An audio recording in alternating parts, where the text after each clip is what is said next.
Hi friends, Mahanadi serial next பிரேமோ என்ன மாதிரியான twist ஆக்க போகுதுன்னு பார்க்கலாம். தாத்தா அங்கேருந்து போயிட்டு விஜய் கிட்ட, இங்கே பாரு விஜய், நான் அந்த அக்ரிமெண்ட்டோட பேப்பரை கிழிச்சு போடலை.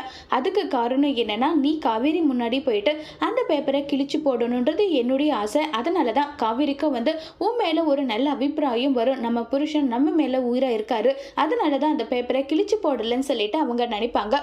அதனால அந்த அக்ரிமெண்ட் பேப்பர் என்னுடைய ட்ரால தான் இருக்கு. நீ போயிட்டு உனக்கு எப்போ தோணுதோ அப்போ எடுத்து காவேரி முன்னாடி கிழிச்சு போடுன்னு சொல்லிட்டு சொல்றாங்க.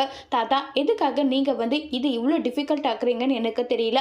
காவேரி நானும் புருஷன் பொண்டாட்டியவே வாழ்ந்துட்டு இருக்கும்போது ஜஸ்ட் அது ஒரு பேப்பர், அது போயிட்டு என்ன பண்ணிட போகுது, அதுக்கு ஒரு வேல்யூவே கிடையாது தாத்தான்றாங்க.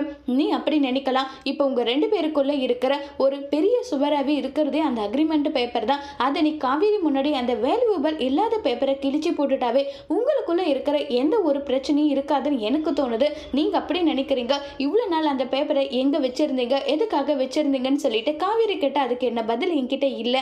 சரி ஓகே, அப்படியா, அதை நீ சொன்னியா காவேரி கிட்ட அக்ரிமெண்ட் பேப்பரை நான் எப்போ கிழிச்சு போட்டுட்டேன் அப்படி இப்படி நல்லா சொன்னேன்ல, அதை நீயாவே செஞ்சிடண்டான்றாங்க. தாத்தா, எனக்கு நம்பிக்கை இருக்குது எங்களுடைய ரிலேஷன்ஷிப்பில்.